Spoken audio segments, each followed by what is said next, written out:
Halo teman-teman, ketemu lagi sama saya. Hari ini kita mau bicara tentang kelemah lembutan. Apa sih kelemah lembutan itu? Apakah orang yang nggak pernah marah? Apakah orang yang suaranya lembut? Atau orang yang halus perilakunya? Kita mau belajar ya hari ini ya, lemah lembut itu apa? Alkitab mengatakan dalam Matius 5 ayat 5, ini adalah ucapan bahagia khotbah Tuhan Yesus di bukit. Berbahagialah orang yang lemah lembut karena mereka akan memiliki bumi. Nah, artinya apa ya? Kelemah lembutan adalah salah satu karakter yang harus dimiliki oleh orang Kristen. Kelemah lembutan bukan berarti orang yang lemah atau kelemak-kelemek, tidak punya sikap, tapi justru haruslah ia sebaliknya memiliki sikap yang benar, memiliki integritas yang baik, tegas dan disiplin. Nah, lalu tetapi orang yang lemah lembut adalah orang yang sesungguhnya memiliki kekuatan atau kelebihan, namun dapat menguasai diri dan mengontrol kekuatannya. Tidak menyalahgunakan kekuatan dan kuasa yang dimilikinya, namun dapat memakai kekuatan itu dengan benar dan bijaksana. Jadi orang yang lemah lembut itu punya kekuatan khusus sebenarnya, ya. Kekuatannya apa sih? Mereka tuh bisa mengontrol diri mereka dengan baik. Mereka tahu kapan mereka harus mengatakan yang benar.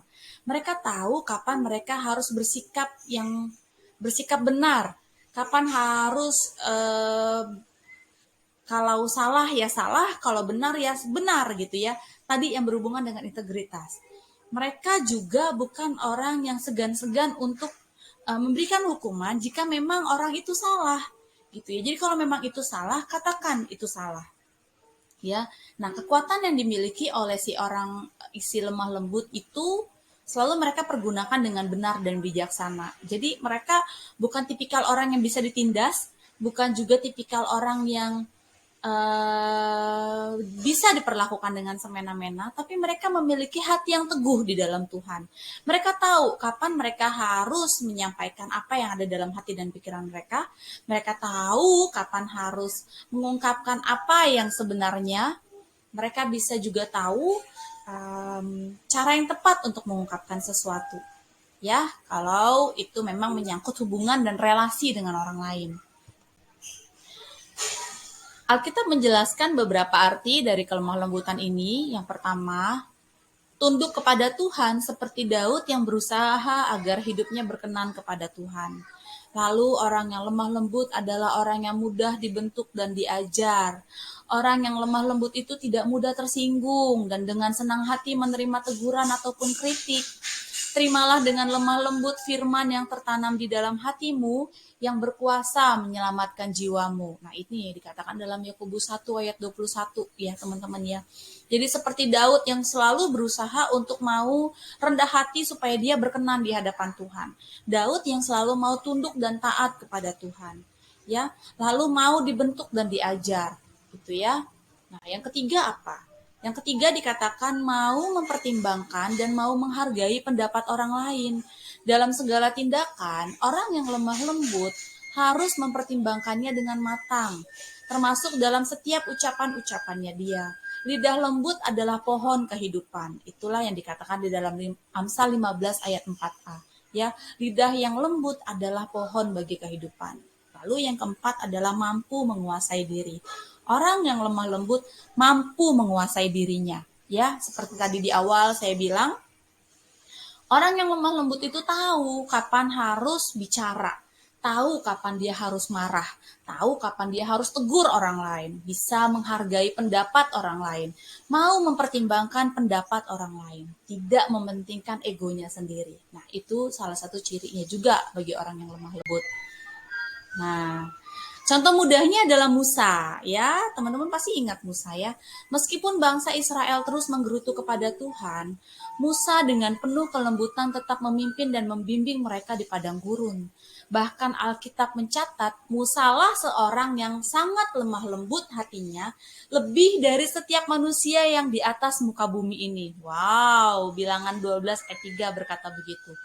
Musa adalah seorang yang sangat lemah lembut hatinya, lebih dari setiap manusia yang ada di atas muka bumi. Memang luar biasa sih, bayangkan bagaimana Musa mendampingi bangsa Israel keluar dari Mesir. Ya, hebat loh Musa ini ya. Lalu, ciri-ciri orang yang lemah lembut itu apa sih? Pertama, dia rela dan mau menolong. Kedua, dia rela dan mau berbagi. Yang ketiga, dia rela dan mau memaafkan. Ada 3. Orang yang lemah lembut selalu siap untuk mau menolong orang lain. Selalu rela dan mau berbagi bagi orang lain. Dan dia selalu mau untuk memaafkan orang lain. Ya, tidak pernah ada kata terlambat untuk memiliki hati yang lemah lembut seperti hati Musa. Lakukanlah apa yang menjadi bagian kita, yaitu menjalani proses dari Tuhan. Bergantunglah kepada Tuhan, bukan pada kekuatan diri kita sendiri. Hargailah kasih setia Tuhan yang sudah kita nikmati, dan terimalah apapun keputusan Tuhan atas hidup kita. Kita tidak selalu punya kendali atas situasi dan kondisi hidup kita, tetapi kita bisa mengendalikan hati kita. Sekecil apapun perubahan positif yang terjadi pada diri kita, bersyukurlah dan teruslah berusaha memiliki hati yang lemah lembut. Nah, itu ya. Jadi, kita pasti bisa memiliki hati yang lemah lembut, hati yang mau menerima ajaran Tuhan, hati yang mau dibentuk oleh Tuhan, hati yang mau rendah hati untuk mau dipakai oleh Tuhan, seperti Musa memberikan hidupnya bagi bangsa Israel, ya, membawa bangsa Israel. Bagaimana bangsa Israel ini sungguh tegar tengkuk ya, suka bersungut-sungut, nggak mau dikasih tahu, begitu merasa rugi sedikit langsung membuat Baal yang baru, menyembah Baal, meninggalkan Tuhan.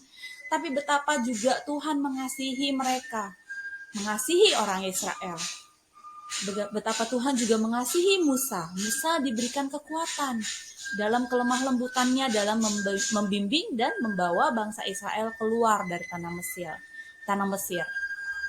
Kita juga pasti bisa ya menjadi anak-anak Tuhan yang lemah lembut dan memiliki hati yang mau dibentuk oleh Tuhan. Tuhan Yesus memberkati. Kita ketemu lagi dalam video berikutnya. Bye-bye.